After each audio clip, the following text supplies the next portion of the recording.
Assalamualaikum warahmatullahi wabarakatuh. Selamat datang di channel YouTube saya. Pada video kali ini, topik yang akan saya bahas yaitu terkait dengan perbedaan ekonomi syariah dan ekonomi konvensional, sampai dengan inisiatif Bank Indonesia untuk mendorong pertumbuhan perbankan syariah di Indonesia. Yang dimana topik ini sudah saya jelaskan di video pembelajaran saya sebelumnya. Topik kali ini saya akan memberikan penjelasan kepada teman-teman sekalian terkait dengan poin-poin penting dari video pembelajaran saya sebelumnya. Semoga pada video pembelajaran saya yang terakhir ini dapat memberikan wawasan yang mendalam bagi kita semua serta dapat bermanfaat. Yang pertama ada perbandingan ekonomi syariah dan konvensional. Itu pertama ada pengantar ekonomi syariah berlandaskan prinsip-prinsip Islam dan nilai-nilai moral. Sementara ekonomi konvensional fokus pada efisiensi dan keuntungan. Lalu ada perbedaan utama terletak pada dasar nilai dan cara kerja dan dampaknya terhadap masyarakat. Yang B ada definisi.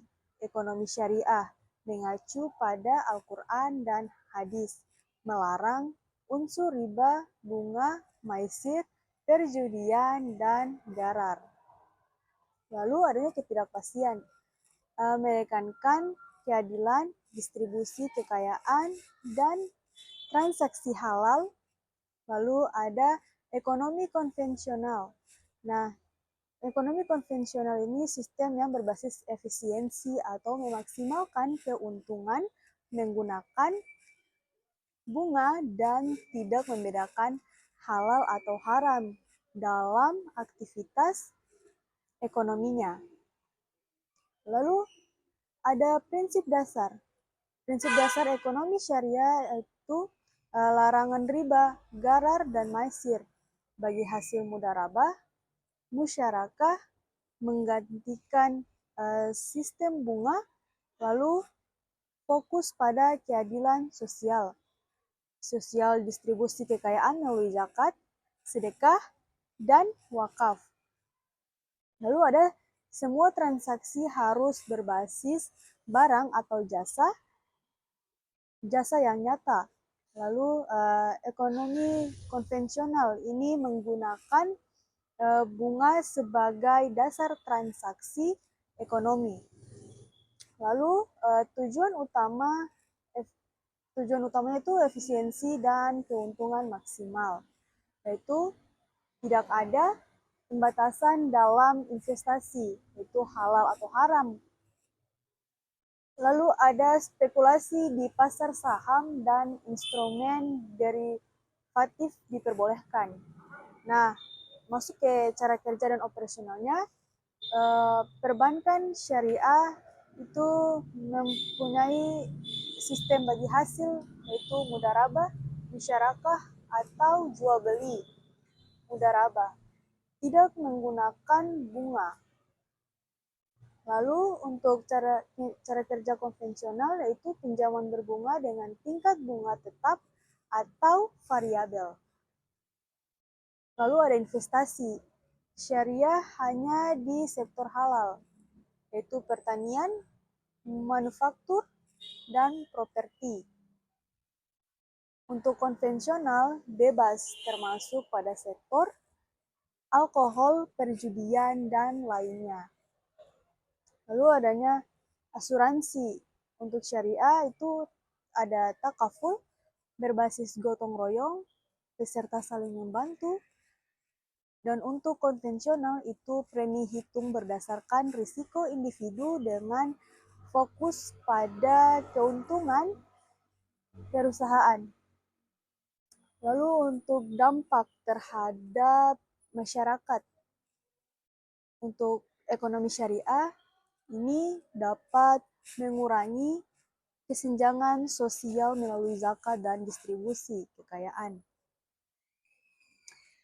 Lalu stabilitas ekonomi lebih terjaga, melarang spekulasi, dan adanya transaksi lebih transparan dan berbasis keadilan. Nah, pada ekonomi konvensional ini pertumbuhan ekonomi lebih cepat tetapi menciptakan ketimpangan sosial dan rentan terhadap krisis ekonomi. Contohnya krisis 2008, fokus pada keuntungan individu daripada kesejahteraan masyarakat. Nah, kesimpulannya yang dapat diambil, ekonomi syariah menekankan pada nilai-nilai moral, keadilan, dan keberlanjutan. Sementara ekonomi konvensional lebih pragmatis dengan fokus pada keuntungan yang lebih maksimal. Nah, keduanya memiliki kekuatan dan kelemahan yang harus dipahami sesuai konteks penerapannya. Masuk ke materi kedua itu praktik perbankan ekonomi syariah dan perspektif syariahnya. Kita masuk pada pendahuluan, Islam adalah agama yang mengatur seluruh aspek kehidupan manusia termasuk ekonomi. Sistem ekonomi Islam hadir sebagai solusi yang menekankan keadilan, keberkahan, dan keseimbangan antara dunia dan akhirat.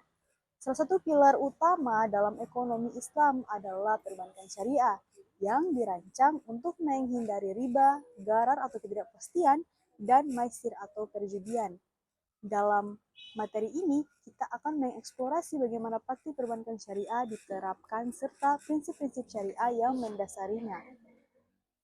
Perbankan syariah adalah salah satu pilar utama ekonomi Islam yang menghindari riba, gharar, dan maisir.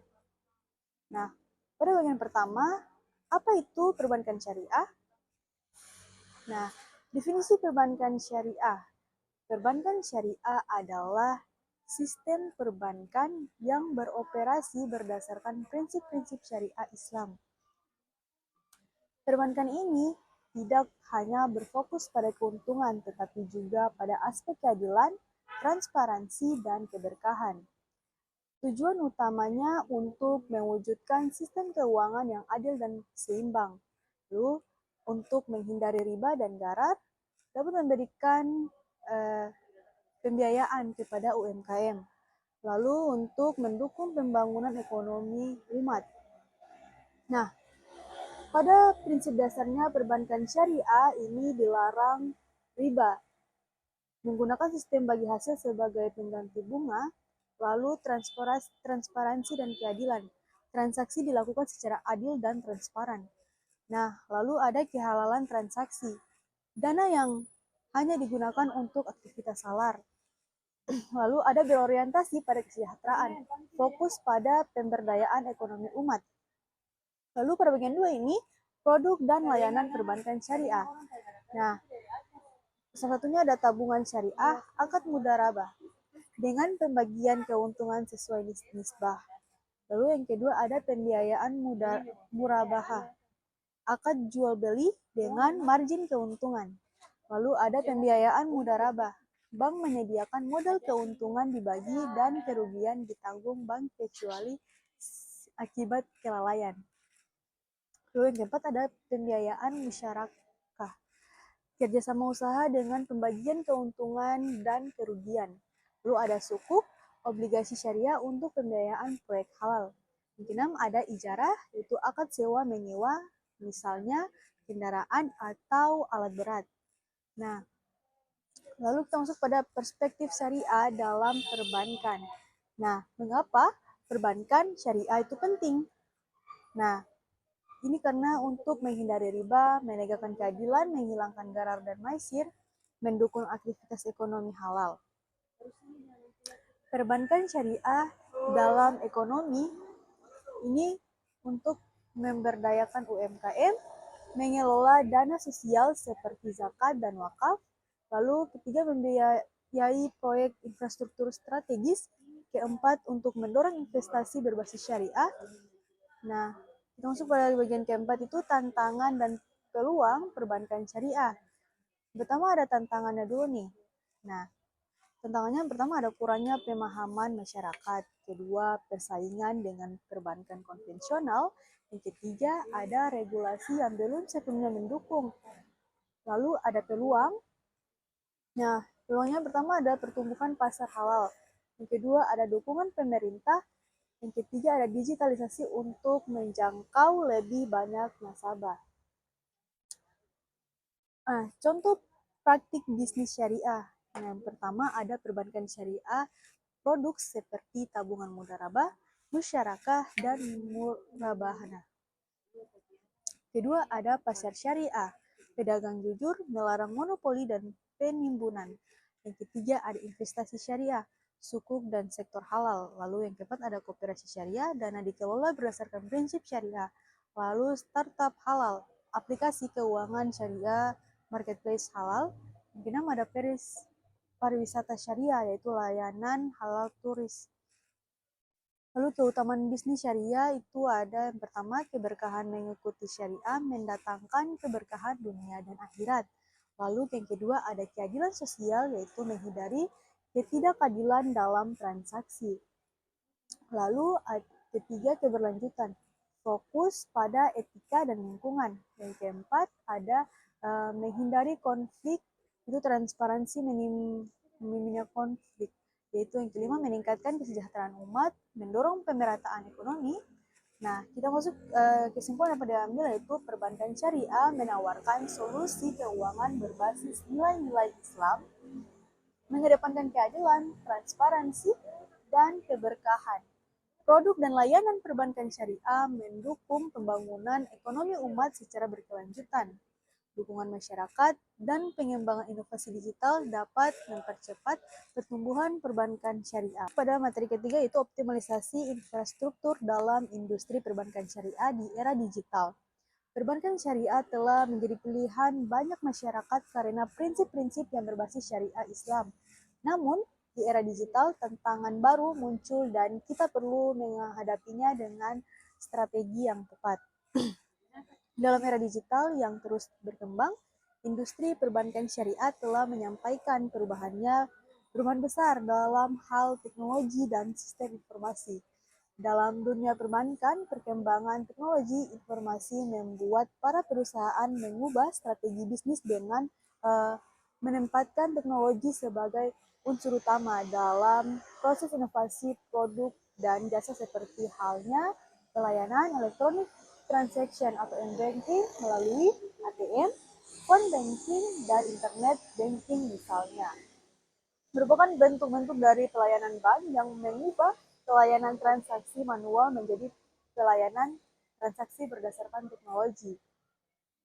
Melalui penggunaan teknologi, bank syariah bisa menjangkau lebih banyak nasabah di sebaran lokasi yang lebih luas karena layanan perbankan tidak lagi dibatasi oleh tempat. Selain itu, inovasi layanan yang memanfaatkan teknologi dapat menunjukkan bahwa bank syariah memiliki layanan tidak kalah lengkap dan mumpuni dibandingkan dengan konvensional sehingga dapat menarik banyak calon nasabah baru. Lalu manfaat teknologi informasi bagi perbankan yaitu dengan teknologi informasi bisa membantu dalam transaksi menyimpan berkas dengan lebih aman dan sistem perbankan yang lebih maju. Nah, serta aksesnya dapat dikontrol dengan mudah cukup dengan teknologi saja. Lalu ada infrastruktur perbankan syariah. Infrastruktur perbankan syariah adalah sistem yang digunakan untuk bank syariah untuk menyediakan produk dan layanan serta memastikan data dan transaksi nasabah. Infrastruktur perbankan syariah yang baik dapat membantu bank syariah untuk meningkatkan inklusi keuangan, memperkuat peran bank syariah dalam mendukung ekonomi masyarakat, memberikan kepercayaan lebih kepada nasabah, memastikan integritas layanan infrastruktur perbankan syariah yang baik juga dapat membantu industri perbankan syariah untuk tumbuh lebih cepat dan inklusif. Nah, adapun komponen utama yaitu sistem core banking mengelola data dan transaksi sesuai prinsip syariah. Lalu ada aplikasi mobile mobile banking yang memudahkan transaksi syariah kapan dan di mana saja. Lalu ada teknologi compliance syariah, memastikan semua transaksi sesuai dengan syariah. Lalu ada relevansi digital, infrastruktur yang modern dan digital mendukung aksesibilitas, efisiensi, dan daya saing global tanpa meninggalkan nilai syariah. Nah, adapun tantangan di era digital yaitu teknologi usang banyak bank syariah masih menggunakan sistem lama yang kurang mendukung digitalisasi. Lalu ada literasi digital yang rendah. Masyarakat di daerah terpencil belum memahami manfaat layanan digital. Kompetisi dengan bank konvensional lebih agresif dan adopsi teknologi. Lalu ada keamanan data. Ancaman cybercrime membutuhkan teknologi keamanan yang lebih canggih. Lalu pentingnya optimalisasi infrastruktur. Ini peningkatan aksesibilitas digital menjangkau masyarakat di daerah terpencil. Lalu ada efisiensi operasional, menggantikan proses manual dengan optimalisasi. Lalu ada daya saing internasional, menarik investor dan nasabah global. Lalu kita masuk pada studi kasus dan contoh implementasi bank syariah. Indonesia atau BSI yaitu aplikasi BSI Mobile dengan fitur lengkap seperti transfer, pembayaran zakat, investasi, dan kris. Lalu Bank Muamalat yaitu digitalisasi pembayaran mikro dan tabungan haji. Lalu ada fitur virtual account untuk pengelolaan keuangan syariah. Lalu ada teknologi terbaru, AI menganalisis pola transaksi dan mendeteksi risiko kredit. Lalu ada blockchain, transaksi dalam pengelolaan zakat dan wakaf. Lalu ada chatbot syariah, memberikan informasi otomatis sesuai dengan syariah. Lalu ada solusi optimalisasi yaitu teknologi yang canggih, cloud computing, big data analistik, dan otomatisasi proses. Lalu ada kolaborasi dan edukasi. Ini kemitraan dengan vintage literasi keuangan syariah dan kampanye media sosial.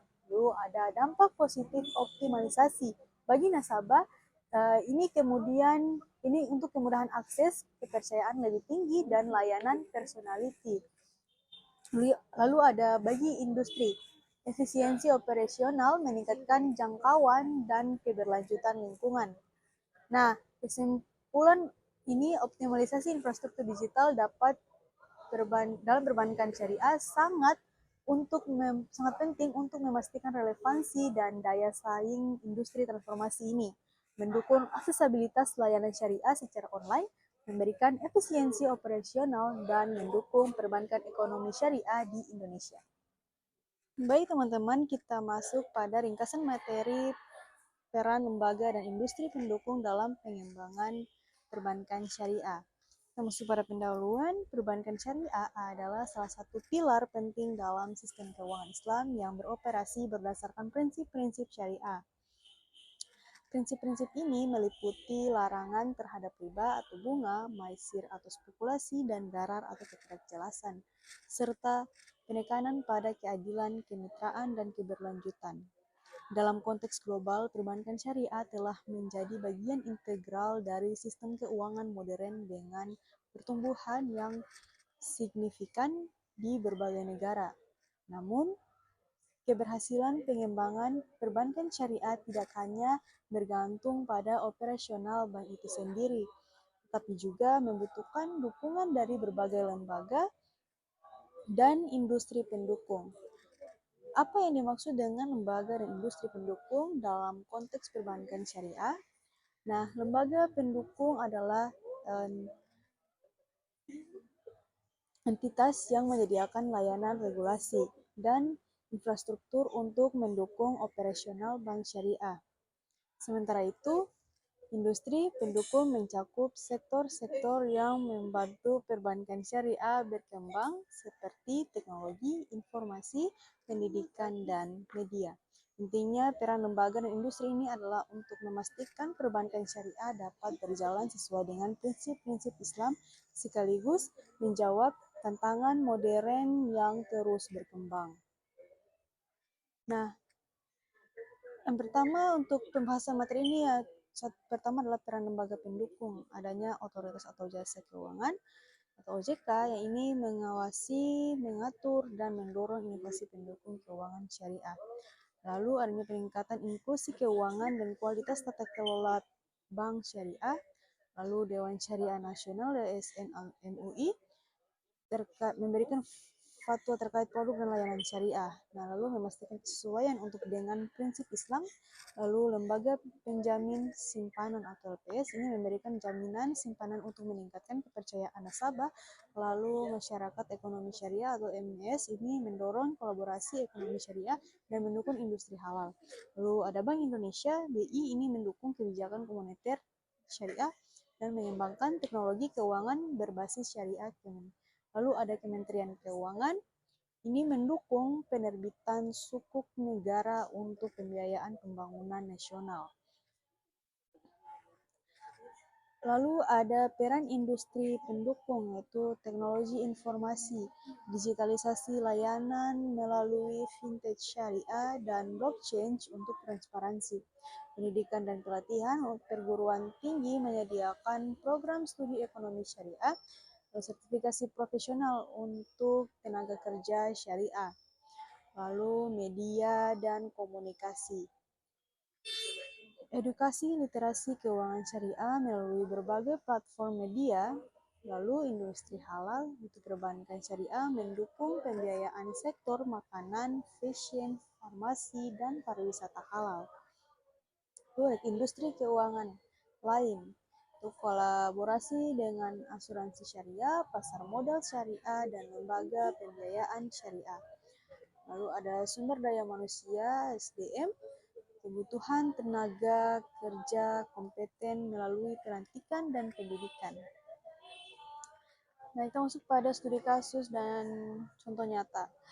Adanya sukuk negara sukses mendanai pembangunan infrastruktur di Indonesia.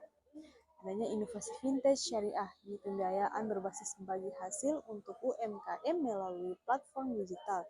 Adanya bank syariah digital, ini memberikan kemudahan layanan digital untuk nasabah tanpa kehadiran fisik dan kantor cabang. Lalu keempat ada tantangan dan solusi, yaitu bagaimana literasi keuangan rendah, kampanye edukasi keuangan syariah, keterbatasan inovasi produk, diverifikasi produk seperti green economy, dan layanan berbasis wakaf. Lalu persaingan dengan bank konvensional, ini meningkatkan inovasi, layanan, dan biaya administrasi kompetitif. Hanya regulasi yang kompleks, di mana dialog antara pemerintah, regulator, dan pelaku industri untuk regulasi adaptif. Lalu kelima ada peluang kesadaran masyarakat. Nah, minat terhadap produk syariah meningkat karena etika dan keberlanjutan. Adanya dukungan regulasi, pemerintah berkomitmen pada pengembangan ekonomi syariah. Lalu ada pasar global. Ini permintaan global terhadap produk keuangan syariah meningkat. Lalu ada masa depan perbankan syariah, kolaborasi lembaga pendukung teknologi dan masyarakat memperkuat ekosistem, lalu integrasi dengan ekonomi hijau dan pembiayaan berkelanjutan, meningkatkan relevansi global. Nah, itu tadi pembahasan yang sudah dibahas. Masuk pada kesimpulan, kolaborasi antara lembaga dan industri pendukung merupakan kunci pertumbuhan perbankan syariah dengan dukungan regulasi, literasi masyarakat, dan inovasi. Perbankan syariah memiliki potensi yang besar untuk menjadi sistem keuangan utama yang berlandaskan nilai Islam. Baik teman-teman, kita masuk pada ringkasan materi part 5, yaitu transformasi peran Bank Indonesia setelah kehadiran otoritas jasa keuangan. Nah, pada bagian pertama itu sejarah dan latar belakang terbentuknya OJK sebelum OJK. Sebelum OJK, pengawasan sektor keuangan dilakukan oleh Bank Indonesia, Perbankan, dan Bapepam LK Pasar Modal tahun 2011 melalui Undang-Undang Nomor 21 tahun 2011. OJK dibentuk untuk mengawasi seluruh sektor jasa keuangan secara terpadu. Tujuan pembentukan OJK ini menciptakan sistem keuangan stabil, terintegrasi, dan melindungi konsumen jasa keuangan. Nah, pada bagian kedua, itu peran dan fungsi OJK. Yang pertama, pengawasan sektor jasa keuangan, yaitu pengawasan perbankan, pasar modal, asuransi, dan lembaga pembiayaan. Kedua, ada pemberian lisensi dan pengaturan. Ini memberikan izin usaha dan mengatur operasional lembaga keuangan. Lalu, ketiga, ada perlindungan konsumen. Nah, ini menjamin transparansi, keadilan, dan perlindungan konsumen. Keempat, ada pendidikan dan penyuluhan keuangan. Ini meningkatkan literasi keuangan masyarakat. Pada bagian ketiga itu ada perubahan peran Bank Indonesia setelah kehadiran OJK. Pertama, kita fokus pada kebijakan moneter dan stabilitas sistem keuangan. Ini mengelola inflasi, nilai tukar rupiah, dan stabilitas sistem pembayaran. Lalu kedua ada pengawasan perbankan dialihkan ke OJK.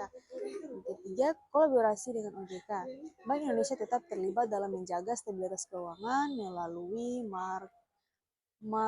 makroprudensial. Lalu keempat, ada penguatan sistem pembayaran. Ini mengelola infrastruktur keuangan dan sistem pembayaran digital. Pada bagian keempat, dampak kehadiran OJK terhadap sistem keuangan adalah pertama, stabilitas keuangan dengan adanya OJK yang mengawasi seluruh sektor jasa keuangan secara terpadu. Diharapkan stabilitas sistem keuangan Indonesia dapat terjaga lebih baik. OJK memiliki kewenangan untuk mengatur dan mengawasi secara langsung lembaga-lembaga keuangan seperti bank, asuransi, pasar modal, dan lembaga pembiayaan lainnya, sehingga risiko keruntuhan sistem keuangan dapat diminimalisir. Nah, kedua ada penguatan regulasi dan pengawasan. Pertama ini mencegah tumpang tindih pengawasan sektor keuangan. Lalu ketiga, peningkatan literasi dan perlindungan konsumen melalui program edukasi keuangan dan regulasi yang ketat. Empat, mendorong inovasi keuangan untuk mendukung pengembangan vintage dan inovasi produk keuangan. Pada bagian kelima, ini kesimpulan OJK untuk menciptakan pengawasan sektor jasa keuangan yang lebih integrasi, sementara BI fokus pada stabilitas moneter dan sistem pembayaran. Transformasi ini bertujuan menciptakan sistem keuangan yang stabil, transparansi, dan melindungi konsumen. Harapan ke depan, sektor keuangan Indonesia mampu menghadapi tantangan ekonomi global. Kita masuk pada ringkasan materi ke-6, yaitu inisiatif Bank Indonesia untuk mendorong pertumbuhan perbankan syariah di Indonesia. Pada pendahuluan, Indonesia sebagai negara dengan populasi muslim terbesar di dunia memiliki potensi besar dalam mengembangkan industri perbankan syariah. Meskipun demikian, pangsa pasar perbankan syariah di Indonesia masih relatif kecil dibandingkan dengan perbankan konvensional. Hal ini menunjukkan adanya tantangan dan peluang besar yang perlu dioptimalkan. Bank Indonesia sebagai bank sentral memainkan peran strategis dalam menciptakan ekosistem yang mendukung pertumbuhan perbankan syariah. Melalui berbagai kebijakan, program, dan inisiatif, BI berupaya untuk memperkuat posisi perbankan syariah sebagai bagian integral dari sistem keuangan nasional. Latar belakang perbankan syariah ini perbankan syariah beroperasi berdasarkan prinsip-prinsip syariah Islam, seperti larangan riba, bunga, gharar, ketidakpastian, dan maisir atau spekulasi. Konsep ini menawarkan alternatif yang etis dan berkelanjutan dalam pengelolaan keuangan yang tidak hanya relevan bagi umat Islam, tapi juga menarik bagi masyarakat umum yang mencari solusi keuangan berbasis nilai. Inisiatif strategis Bank Indonesia ini yang pertama untuk menguatkan regulasi dan kebijakan. BI mengeluarkan berbagai kebijakan untuk menciptakan iklim yang kondusif bagi perbankan syariah. Beberapa inisiatif tersebut meliputi penyusunan regulasi seperti sukuk, mudharabah, dan musyarakah. Kebijakan makroprudensial berbasis syariah, ini pembentukan Komite Nasional Keuangan Syariah atau KNKS. Kedua, meningkatkan literasi dan edukasi keuangan syariah. Salah satu kendala utama dalam pengembangan perbankan syariah adalah rendahnya tingkat literasi masyarakat terhadap konsep dan produk keuangan syariah. Untuk mengatasi hal ini, BI meluncurkan program edukasi yang ditujukan untuk yang pertama edukasi masyarakat tentang perbankan syariah, lalu pelatihan untuk pelaku industri, lalu dukungan pendidikan tinggi membuka program studi ekonomi syariah, lalu digitalisasi perbankan syariah. Dalam era transformasi digital, BI mendukung pengembangan teknologi di sektor keuangan syariah melalui pengintegrasian sistem pembayaran, sistem kris syariah, meningkatkan akses layanan perbankan syariah melalui platform digital, kolaborasi dengan fintech syariah, yaitu penguatan yang keempat, penguatan ekosistem halal. BI juga berperan dalam pembangunan ekosistem ekonomi syariah yang terintegrasi dengan sektor real melalui pembiayaan syariah untuk UMKM di sektor halal, lalu kolaborasi dengan pelaku usaha halal, lalu ada promosi Indonesia sebagai pusat halal dunia. 5. Ada kerjasama internasional. BI aktif menjalin kolaborasi dengan organisasi internasional seperti Islamic Development Bank atau IDB. Untuk kolaborasi dengan Islamic Development Bank atau IDB ini untuk promosi green sukuk proyek ramah lingkungan.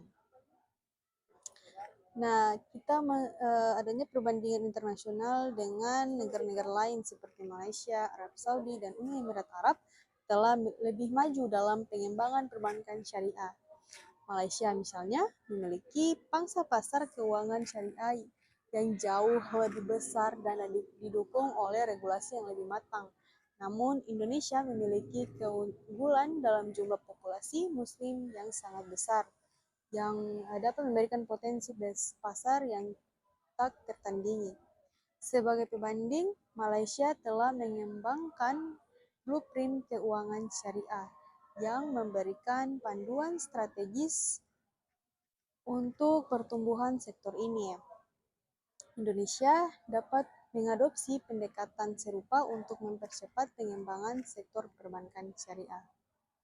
Adapun tantangannya, yang pertama ada rendahnya literasi keuangan syariah.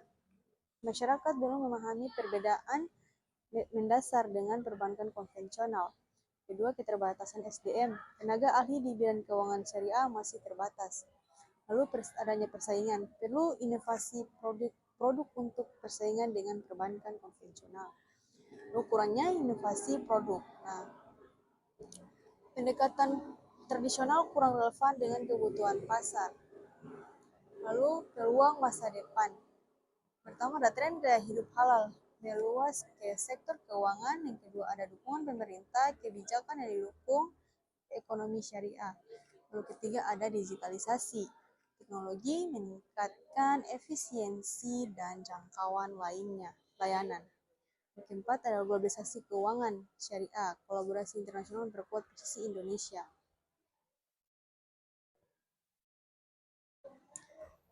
Baik teman-teman, kita masuk pada kesimpulan. Pertama, BI berperan penting melalui regulasi, edukasi, digitalisasi, dan kerjasama internasional. Yang kedua, ada kolaborasi semua pihak diperlukan untuk keberhasilan pengembangan perbankan syariah. Yang ketiga, ada perbankan syariah dapat menjadi pilar utama ekonomi berbasis nilai yang berkelanjutan. Baik teman-teman, sekian dari penjelasan materi dari part 1 sampai part 6. Nah, semoga video pembelajaran ini dapat bermanfaat bagi teman-teman semua dan bisa menambah wawasan teman-teman semua. Oke, sekian dari saya. Wassalamualaikum warahmatullahi wabarakatuh. Jangan lupa like, comment, share, and subscribe.